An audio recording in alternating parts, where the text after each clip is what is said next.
ਜਿਹੜਾ ਕਾਨੂੰਨ ਆਏ ਨੇ ਇਹ ਗੈਪ ਦੇ ਤਹਿਤ ਆਏ ਨੇ, ਗੈਪ ਦੇ ਤਹਿਤ ਤੇ ਗੈਪ ਲੈ ਕੇ ਕਾਂਗਰਸ ਪਾਰਟੀ ਆਈ ਹੈ।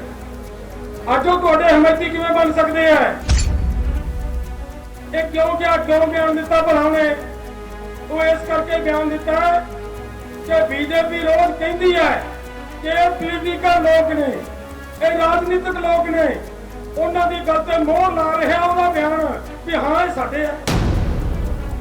ਤੁਸੀਂ ਇਸ ਅੰਦੋਲਨ ਦੇ ਵਿੱਚ ਪੂਰੇ ਦੇਸ਼ ਦੇ ਅੰਨਦਾਤੇ ਲਈ ਲੜ ਰਹੇ ਹੋ, ਪੂਰੇ ਦੇਸ਼ ਦੇ ਲੋਕਾਂ ਲਈ ਲੜ ਰਹੇ ਹੋ, ਤਾਂ ਤੁਹਾਡੀ ਇਸੇ ਦਸਤਾਰ ਨੂੰ ਸਲੂਟਾਂ ਹੋ ਰਹੀਆਂ ਨੇ, ਸਲਾਮਾਂ ਹੋ ਰਹੀਆਂ।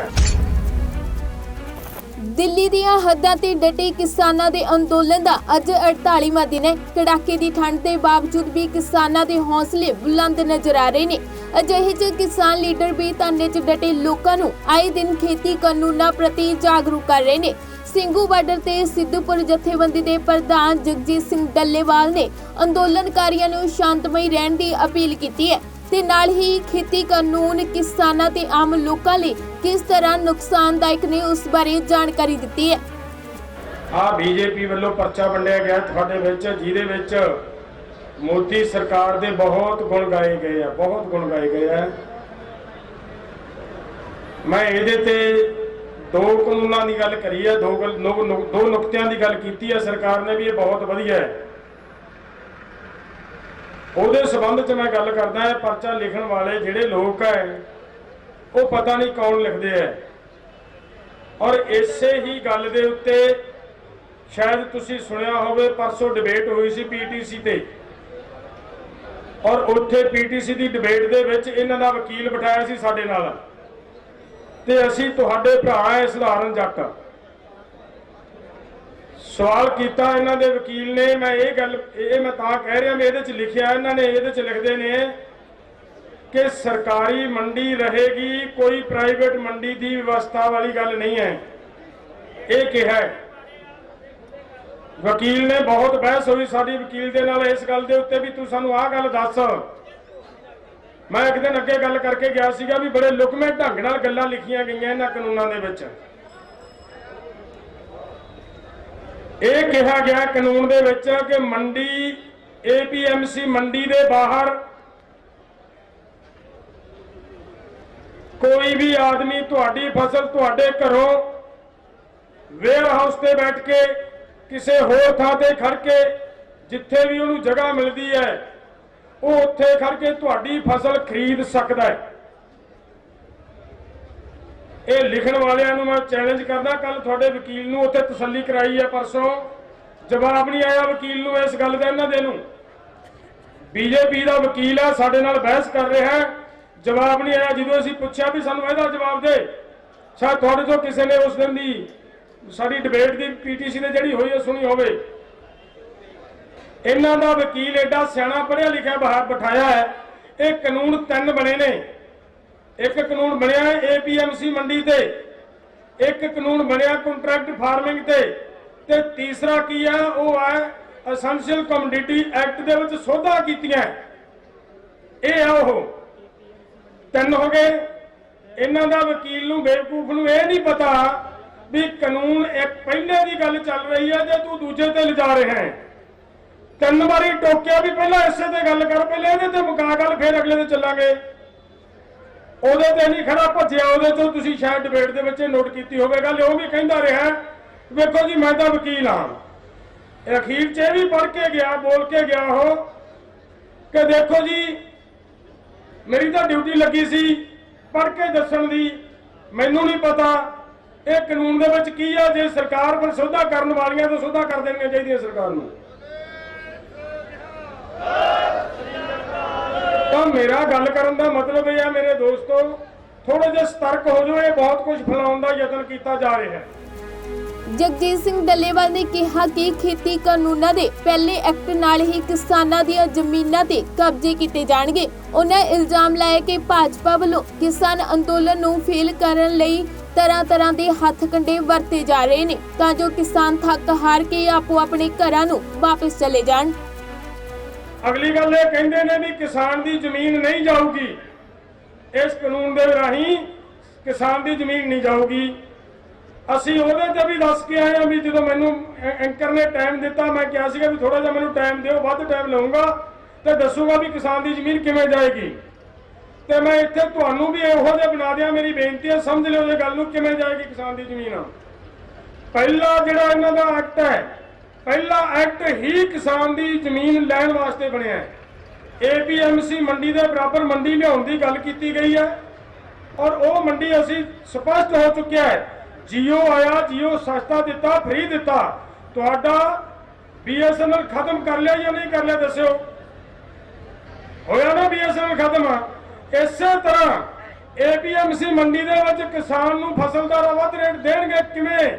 ਸਰਕਾਰ ਨੇ ਬਾਹਰ ਖੜ ਕੇ ਤੁਹਾਡੀ ਫਸਲ ਖਰੀਦਣ ਵਾਲੇ ਨੂੰ 164 ਰੁਪਈਆ ਰਿਆਇਤ ਕੀਤੀ ਹੈ। ਉਸ ਚੋਰ ਨੂੰ ਉਹਨੂੰ 164 ਰੁਪਈਆਂ ਦੀ ਰਿਆਇਤ ਕੀਤੀ ਵੀ ਹੈ ਕਿ ਤੁਸੀਂ 164 ਰੁਪਈਏ ਜਿਹੜੀ ਮਾਰਕੀਟ ਫੀਸ ਭਰਨੀ ਹੈ ਉਹ ਨਹੀਂ ਭਰਨੀ। ਉਹ 164 ਰੁਪਈਆਂ ਦੇ ਵਿੱਚੋਂ 64 ਰੁਪਈਏ ਕਿਸਾਨ ਨੂੰ ਵੱਧ ਦੇ ਦੇ ਤੇ ਕਿਸਾਨ ਫਸਲ ਕਿੱਥੇ ਵੇਚੂਗਾ? ਜਿਹੜਾ ਵੱਧ ਦੇਊ ਉਸੇ ਨੂੰ ਵੇਚੂ। ਕਿਉਂ ਵੀ ਦੋਸਤੋ? ਵੇਚੇਗਾ ਨਾ ਜਦੋਂ ਕਿਸਾਨ ਦੀ ਫਸਲ ਉੱਥੇ ਚਲੀ ਗਈ, ਕਿਉਂਕਿ ਕਿਸਾਨ ਵਿਚਾਰੇ ਨੂੰ ਉਹਦਾ ਲਾਲਚ ਹੈ ਵੀ 2 ਪੈਸੇ ਵੱਧ ਵੱਟੀ ਦੇ ਹੈ, ਉੱਥੇ ਜਾ ਕੇ ਫਸਲ ਵੇਚੇਗਾ। ਮੰਡੀ ਜਿਹੜੀ ਹੈ ਉਹਨੂੰ 2 ਸਾਲ ਬਾਅਦ ਇਹ ਕਹਿਣਗੇ ਕਿ ਮੰਡੀ ਦੇ ਵਿੱਚ ਨਾ ਤਾਂ ਕੋਈ ਮਾਰਕੀਟ ਕਮੇਟੀ ਕੁਝ ਕੰਮ ਕਰਦੀ ਹੈ, ਨਾ ਇੱਥੋਂ FCI ਖਰੀਦ ਕਰਦੀ ਹੈ। ਇਸ ਕਰਕੇ ਦੋਨੇ ਅਦਾਰੇ ਖਤਮ ਕਰ ਦੇਣੇ ਚਾਹੀਦੇ ਤੇ ਅਦਾਰੇ ਖਤਮ ਕਰ ਦੇਣਗੇ। ਜਦੋਂ ਅਦਾਰੇ ਖਤਮ ਹੋਏ ਉਦੋਂ ਜਿੱਥੇ ਜਿੱਥੇ ਅਦਾਰੇ ਖਤਮ ਹੋਏ ਹਨ ਉਹਨਾਂ ਦੀ ਮਿਸਾਲ ਹੈ ਕਿ ਬਿਹਾਰ ਦੇ ਵਿੱਚੋਂ ਅਦਾਰੇ ਖਤਮ ਹੋਏ, ਉੱਥੇ ਜਾ ਕੇ ਇਹਨਾਂ ਨੇ ਕਿਸਾਨ ਨੂੰ 600 700 800 ਰੁਪਏ ਨੂੰ ਝੋਨਾ ਵੇਚਣ ਲਈ ਮਜਬੂਰ ਕਰ ਰੱਖਿਆ ਬਿਹਾਰ ਦੇ ਕਿਸਾਨਾਂ ਨੂੰ। ਇਹੀ ਸਾਡੇ ਹੋਣਾ ਹੈ। ਤੇ ਜਦੋਂ ਕਿਸਾਨ ਦੇ ਸਿਰ ਜਦੋਂ ਉਹਦੀ ਫਸਲ ਦੇ ਭਾਅ ਦੇ ਵਿੱਚੋਂ 1000 ਰੁਪਏ ਦਾ ਕੱਟ ਲੱਗ ਗਿਆ ਕੁਇੰਟਲ ਮਗਰ, ਕੀ ਉਹ ਸਮਰੱਥ ਰਹੂ? ਹਰ ਸਾਲ ਉਹ ਘਾਟਾ ਜਮ੍ਹਾਂ ਹੁੰਦਾ ਰਾਸ਼ੀ ਬਹੁਤ ਵੱਡੀ ਬਣ ਕੇ ਇੱਕ ਕਰਜ਼ੇ ਦੀ ਪੰਡ ਕਿਸਾਨ ਦੇ ਸਿਰ ਹੋ ਗਈ। ਜਦੋਂ ਉਸ ਵੇਲੇ ਕਿਸਾਨ ਨੂੰ ਨਾ ਆੜ੍ਹਤੀਏ ਨੇ ਪੈਸੇ ਦੇਣੇ ਆ, ਨਾ ਕਿਸਾਨ ਨੂੰ ਬੈਂਕ ਨੇ ਪੈਸਾ ਦੇਣਾ ਹੈ ਔਰ ਘਿਰਿਆ ਕਿਸਾਨ ਵਿਚਾਰਾ ਸੋਚਣ ਲਈ ਮਜਬੂਰ ਹੋਏਗਾ ਹੁਣ ਮੈਂ ਕੀ ਕਰਾਂ। ਫਿਰ ਆ ਜਿਹੜਾ ਅਗਲਾ ਇਹਨਾਂ ਦਾ ਆਉਂਦਾ ਕੰਟਰੈਕਟ ਫਾਰਮਿੰਗ, ਫਿਰ ਉਹ ਆਉਣਗੇ ਕਿ ਅਸੀਂ ਤੁਹਾਨੂੰ ਬੀਜ ਵੀ ਦੇਵਾਂਗੇ, ਅਸੀਂ ਤੁਹਾਨੂੰ ਰੇਹ ਵੀ ਦੇਵਾਂਗੇ, ਅਸੀਂ ਤੁਹਾਨੂੰ ਸਪਰੇਅ ਵੀ ਦੇਵਾਂਗੇ, ਅਸੀਂ ਸਾਰਾ ਕੁਝ ਕਰਾਂਗੇ। ਉੱਥੇ ਆ ਗਿਆ ਫਿਰ ਉਹਦੇ ਵਿੱਚ ਲਿਖਿਆ ਹੈ ਤੁਹਾਡੀ ਫਸਲ ਉੱਥੇ ਪੈਦਾ ਕਰਵਾ ਕੇ ਤੁਹਾਡਾ ਬੀਜ ਖਤਮ ਕਰਵਾ ਕੇ, ਫਿਰ ਕਾਨੂੰਨ ਦੇ ਵਿੱਚ ਇਹ ਗੱਲ ਲਿਖੀ ਹੈ ਕਿ ਤੁਹਾਡੀ ਫਸਲ ਨੂੰ ਇੱਕ ਟੈਸਟ ਕੀਤਾ ਜਾਣਾ ਹੈ, ਇਹਦੇ ਵਿੱਚ ਕਿੰਨੀ ਜ਼ਹਿਰ ਹੈ, ਕਿੰਨੀ ਖਾਦ ਹੈ, ਕੀ ਗੁਣ ਹੈ, ਕੀ ਔਗਣ ਹੈ, ਉਹ ਸਾਰਾ ਟੈਸਟ ਹੋਣਾ ਨਹੀਂ ਹੋਣਾ। ਦੁਬਾਰਾ ਅੰਦੋਲਨ ਖੜੇ ਕਰਨੇ ਕਿਤੇ ਸੌਖਾ ਜਿਹਾ ਕੰਮ ਨਹੀਂ। ਉਹਨਾਂ ਨੂੰ ਪਤਾ ਕਿ ਹੌਸਲੇ ਲੈ ਕੇ ਕਿਸਾਨ ਨਹੀਂ ਜਾਣੇ ਚਾਹੀਦੇ। ਇਸ ਕਰਕੇ ਤੁਹਾਡੇ ਅੰਦਰ ਤਰ੍ਹਾਂ ਦੀਆਂ ਸ਼ਕਤੀਆਂ, ਤਰ੍ਹਾਂ ਦੀਆਂ ਸੰਗਠਨ, ਤਰ੍ਹਾਂ ਦੇ ਲੋਕ ਆ ਕੇ ਤੁਹਾਨੂੰ ਭੜਕਾਉਣ ਦਾ ਯਤਨ ਕਰ ਸਕਦੇ। ਮੈਂ ਤਾਂ ਹੀ ਇਹ ਬੇਨਤੀ ਕੀਤੀ ਹੈ ਕਿਉਂਕਿ ਇਹ ਜਿਹੜਾ ਕਾਨੂੰਨ ਆਏ ਨੇ ਇਹ ਗੈਟ ਦੇ ਤਹਿਤ ਆਏ ਨੇ, ਗੈਟ ਦੇ ਤਹਿਤ ਤੇ ਗੈਟ ਲੈ ਕੇ ਕਾਂਗਰਸ ਪਾਰਟੀ ਆਈ ਹੈ। ਅੱਜ ਉਹ ਤੁਹਾਡੇ ਹਮਾਇਤੀ ਕਿਵੇਂ ਬਣ ਸਕਦੇ ਆ? ਸਟੇਜ ਤੋਂ ਹੀ ਡੱਲੇਵਾਲ ਨੇ ਸੁਖਬੀਰ ਬਾਦਲ ਨੂੰ ਵੀ ਖਰੀਆਂ ਸੁਣਾਈਆਂ ਨੇ। ਉਹਨਾਂ ਕਿਹਾ ਕਿ ਰਾਜਨੀਤਿਕ ਪਾਰਟੀਆਂ ਆਏ ਦਿਨ ਇਸ ਅੰਦੋਲਨ ਤੇ ਆਪਣੀ ਪਾਰਟੀ ਦੀ ਮੋਹਰ ਲਗਾਉਣ ਦੀ ਕੋਸ਼ਿਸ਼ ਕਰ ਰਹੀਆਂ ਨੇ। ਜਗਜੀਤ ਡੱਲੇਵਾਲ ਨੇ ਸਪਸ਼ਟ ਕੀਤਾ ਕਿ ਇਹ ਅੰਦੋਲਨ ਕਿਸੇ ਪਾਰਟੀ ਦਾ ਨਹੀਂ, ਮਹਿਜ ਆਮ ਲੋਕਾਂ ਦਾ ਹੈ ਤੇ ਇਸ ਅੰਦੋਲਨ ਦੀ ਜਿੱਤ ਜ਼ਰੂਰ ਹੋਵੇਗੀ। ਕੱਲ ਇੱਕ ਬਿਆਨ ਦਿੱਤਾ ਆਇਆ, ਮੈਂ ਪੜ੍ਹਿਆ, ਸੁਖਬੀਰ ਬਾਦਲ ਕਹਿੰਦਾ ਜਿਹੜੇ ਕਿਸਾਨ ਸ਼ਹੀਦ ਹੋਏ ਨੇ ਇਹਨਾਂ ਚੋਂ 54 ਸਾਡੇ ਹੈ। ਇਹਦਾ ਮਤਲਬ ਇਹ 80% ਤੇਰੇ ਹੈ, ਤੇਰੇ ਕਹਿਣ ਮੁਤਾਬਕ।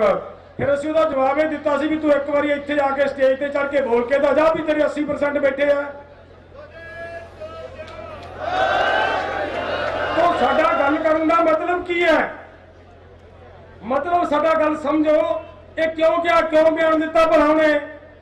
ਉਹ ਇਸ ਕਰਕੇ ਬਿਆਨ ਦਿੱਤਾ ਕਿ ਬੀਜੇਪੀ ਰੋਜ਼ ਕਹਿੰਦੀ ਹੈ ਕਿ ਇਹ ਪੋਲੀਟੀਕਲ ਲੋਕ ਨੇ, ਇਹ ਰਾਜਨੀਤਿਕ ਲੋਕ ਨੇ, ਉਹਨਾਂ ਦੀ ਗੱਲ ਤੇ ਮੋਹਰ ਲਾ ਰਿਹਾ ਉਹਦਾ ਬਿਆਨ ਵੀ ਹਾਂ ਇਹ ਸਾਡੇ ਆ। ਸਮਝ? ਬੀਜੇਪੀ ਦਾ ਗ੍ਰਾਫ ਡਿੱਗਣਾ ਹੈ, ਬੀਜੇਪੀ ਨੇ ਡਿੱਗਣਾ ਹੈ ਔਰ ਉਹ ਤੋਂ ਅਗਲੀ ਜਿਹੜੀ ਪੋਲੀਟੀਕਲ ਪਾਰਟੀ ਨੇ ਰਾਜ ਕਰਨਾ ਹੈ। ਇਹ ਉਹਨਾਂ ਤਿੱਕਰ ਫਿਰ ਦੁਬਾਰਾ ਜੇਕਰ ਇਹਨਾਂ ਦਾ ਅੰਦੋਲਨ ਜਿੱਤ ਗਿਆ, ਅਗਰ ਅੰਦੋਲਨ ਜਿੱਤ ਗਿਆ ਤਾਂ ਆਉਣ ਵਾਲੇ ਜਿਹੜੀਆਂ ਰਾਜਨੀਤਿਕ ਪਾਰਟੀਆਂ ਸੱਤਾ ਤੇ ਆਉਣਗੀਆਂ ਉਹਨਾਂ ਦੀ ਨੀਂਦ ਹਰਾਮ ਕਰਨਗੇ ਲੋਕ, ਉਹਨਾਂ ਨੂੰ ਸੁਖਿਆ ਰਾਜ ਨਹੀਂ ਕਰਨ ਦੇਣਾ। ਇਸ ਕਰਕੇ ਉਹਨਾਂ ਦਾ ਅੰਦਰ ਡਰਿਆ ਹੋਇਆ ਹੈ। ਉਹ ਯਤਨ ਕਰ ਰਹੇ ਨੇ ਕਿ ਹਰ ਹਾਲ ਦੇ ਵਿੱਚ ਇਹ ਅੰਦੋਲਨ ਫੇਲ ਹੋਣਾ ਚਾਹੀਦਾ ਹੈ। ਉਹ ਤਰ੍ਹਾਂ ਦੀਆਂ ਕੋਸ਼ਿਸ਼ਾਂ ਕਰ ਰਹੇ ਨੇ। ਮੇਰੀ ਹੱਥ ਬੰਨ੍ਹ ਕੇ ਬੇਨਤੀ ਹੈ ਮੇਰੇ ਦੋਸਤੋ, ਇਹ ਅੰਦੋਲਨ ਜਿੱਤਣਾ ਹੈ। ਇਹ ਜਿੱਤਣ ਵਾਸਤੇ ਆਏ ਆ, ਤੁਹਾਡੀਆਂ ਜ਼ਮੀਨਾਂ ਬਚਾਉਣ ਵਾਸਤੇ ਆਏ ਆ। ਇੱਕ ਮੈਨੂੰ ਐਂ ਗੱਲ ਦੱਸਿਓ, ਨੋਟ ਕਰਿਓ, ਜੇ ਮੇਰੀ ਗੱਲ ਐਂ ਲੱਗੂਗੀ ਤੁਹਾਨੂੰ ਬਹੁਤ ਸਾਰਿਆਂ ਨੂੰ ਬੇਪੂਰਾ ਠੰਡਾ ਬੋਲਦਾ ਹੈ। ਠੰਡਾ ਨਹੀਂ ਯਾਰ, ਮੇਰੇ ਵਿੱਚ ਬਹੁਤ ਕੁਛ ਹੈ। ਇੱਕ ਗੱਲ ਦੱਸਿਓ ਸਾਰੇ ਇਮਾਨਦਾਰੀ ਨਾਲ, ਅਗਰ ਆਪਾਂ ਕੋਈ ਘਟਨਾ ਇਹੋ ਜਿਹੀ ਘਟ ਜਾਂਦੀ ਹੈ, ਅੰਦੋਲਨ ਸਰਕਾਰ ਬਲ ਪ੍ਰਯੋਗ ਕਰਦੀ ਹੈ, ਸ਼ਕਤੀ ਪ੍ਰਯੋਗ ਕਰਦੀ ਹੈ, ਹਥਿਆਰ ਪ੍ਰਯੋਗ ਕਰਦੀ ਹੈ, ਅੰਦੋਲਨ ਖਿਲਰੇਗਾ ਕਿ ਨਹੀਂ ਖਿਲਰੇਗਾ? ਇਮਾਨਦਾਰੀ ਨਾਲ ਦੱਸਿਓ। ਸਵਾਲ ਇਸ ਗੱਲ ਦਾ ਹੈ, ਇਸ ਅੰਦੋਲਨ ਨੂੰ ਬਚਾਉਣਾ, ਇਸ ਅੰਦੋਲਨ ਨੂੰ ਬੰਨ ਕੇ ਰੱਖਣਾ ਸਾਡੀ ਅਤੀ ਲੋੜ ਹੈ, ਬਹੁਤ ਲੋੜ ਹੈ ਇਸ ਗੱਲ ਦੀ। ਅਸੀਂ ਇਹਨੂੰ ਸ਼ਾਂਤਮਈ ਢੰਗ ਦੇ ਨਾਲ ਲੜਦੇ ਜਿੱਤਾਂਗੇ, 101% ਜਿੱਤਾਂਗੇ। ਸਰਕਾਰ ਨੂੰ ਕੋਈ ਮੌਕਾ ਨਹੀਂ ਦੇਣਾ ਕਿ ਸਰਕਾਰ ਤੁਹਾਡੇ ਤੇ ਤਸ਼ੱਦਦ ਕਰੇ, ਸਰਕਾਰ ਤੁਹਾਡੇ ਤੇ ਕਿਸੇ ਤਰ੍ਹਾਂ ਦੀ ਲਾਠੀ ਚਾਰਜ ਚਲਾਵੇ ਜਾਂ ਸਰਕਾਰ ਤੁਹਾਡੇ ਤੇ ਗੋਲੀਆਂ ਚਲਾਵੇ। ਜਿਹੜਾ ਸਾਡਾ ਪ੍ਰੋਗਰਾਮ ਹੈ, ਸੰਯੁਕਤ ਕਿਸਾਨ ਮੋਰਚਾ, ਬਹੁਤ ਸਾਰੀਆਂ ਜਥੇਬੰਦੀਆਂ, ਬੜੇ ਸਿਆਣੇ ਲੀਡਰ ਨੇ ਜਿਹੜੇ ਪ੍ਰੋਗਰਾਮ ਦੇ ਰਹੇ ਨੇ, ਵਿਉਂਤਬੰਦੀ ਨਾਲ ਪ੍ਰੋਗਰਾਮ ਦਿੱਤੇ ਜਾ ਰਹੇ ਨੇ। ਅਗਰ ਆਪਾਂ ਇਸੇ ਤਰ੍ਹਾਂ ਪੈਰ 'ਚ ਪੈਰ ਧਰ ਕੇ ਤੁਰੇ ਗਏ, ਜਿਸ ਤਰ੍ਹਾਂ ਤੁਰੇ ਆ ਰਹੇ ਹੋ, ਤਾਂ ਜਿੱਤਾਂਗੇ।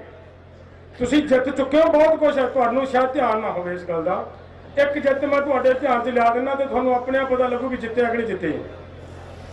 ਮੇਰੇ ਦੋਸਤੋ, ਆਪਾਂ ਜਿਹੜੇ ਪੱਗ ਵਾਲੇ ਆ, ਮੈਂ ਵੀ ਸਾਰੇ ਹਿੰਦੁਸਤਾਨ ਦੇ ਵਿੱਚ ਘੁੰਮ ਲਿਆ ਇੱਕ ਵਾਰੀ। ਆਪਾਂ ਪੱਗ ਵਾਲੇ ਵੀਰ ਜਦੋਂ ਬਾਹਰ ਕਿਤੇ ਜਾਂਦੇ ਸੀ, ਸਾਨੂੰ ਹੋਰ ਅੱਖ ਨਾਲ ਵੇਖਿਆ ਜਾਂਦਾ ਸੀ। ਅੱਜ ਤੁਸੀਂ ਇਸ ਅੰਦੋਲਨ ਦੇ ਵਿੱਚ ਪੂਰੇ ਦੇਸ਼ ਦੇ ਅੰਨਦਾਤੇ ਲਈ ਲੜ ਰਹੇ ਹੋ, ਪੂਰੇ ਦੇਸ਼ ਦੇ ਲੋਕਾਂ ਲਈ ਲੜ ਰਹੇ ਹੋ, ਤਾਂ ਤੁਹਾਡੀ ਇਸੇ ਦਸਤਾਰ ਨੂੰ ਸਲੂਟਾਂ ਹੋ ਰਹੀਆਂ ਨੇ, ਸਲਾਮਾਂ ਹੋ ਰਹੀਆਂ।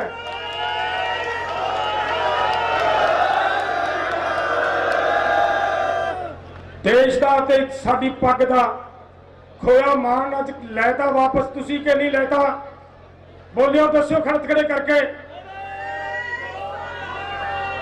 ਬਹੁਤ ਕੁਝ ਜਿੱਤਾਂਗੇ, ਜਿੱਤ ਰਹੇ ਆ, ਚਿੰਤਾ ਨਾ ਕਰੋ। ਸੁਪਰੀਮ ਕੋਰਟ ਦਾ ਕੋਈ ਕੋਰਟ ਆ, ਕੋਈ ਗੱਲ ਨਹੀਂ। ਸੁਪਰੀਮ ਕੋਰਟ ਕੀ ਫੈਸਲਾ ਲੈਂਦੀ ਆ, ਆਪਾਂ ਵੀ ਸਾਰੇ ਬੈਠ ਕੇ ਵਿਚਾਰਾਂਗੇ, ਵਿਚਾਰ ਕੇ ਅੱਗੇ ਸਟੈਪ ਚੱਕਾਂਗੇ, ਕੀ ਚੱਕਣਾ ਚੱਕ ਲਾਂਗੇ। ਸਾਡੇ ਤੁਹਾਡੇ ਹੱਕ 'ਚ UNO ਨੇ ਸਾਡੀ ਸਰਕਾਰ ਨੂੰ ਚਿੱਠੀ ਲਿਖਤੀ ਵੀ ਤੁਸੀਂ ਕੀ ਕਰ ਰਹੇ ਹੋ। UNO 'ਚ ਗੱਲ ਛੇਤੀ ਚਲੀ ਜਾਂਦੀ ਹੈ ਕਿਤੇ, ਤੇ ਤੁਹਾਡੀ ਸ਼ਾਂਤਮਈ ਲੜਾਈ ਨੇ UNO ਨੂੰ ਮਜਬੂਰ ਕਰਤਾ ਕਿ ਕਹੇ ਇਹਨਾਂ ਨੂੰ ਕਿ ਤੁਸੀਂ ਗਲਤ ਕਰ ਰਹੇ ਹੋ। ਇਹ ਕਿੰਨੀ ਵੱਡੀ ਜਿੱਤ ਹੈ ਦੱਸਿਓ। ਹਰ ਕਦਮ ਦਰ ਕਦਮ ਦਿਮਾਗ ਤੋਂ ਕੰਮ ਲੈ ਕੇ ਠਰਮੇ ਦੇ ਨਾਲ ਚੱਕਣਾ।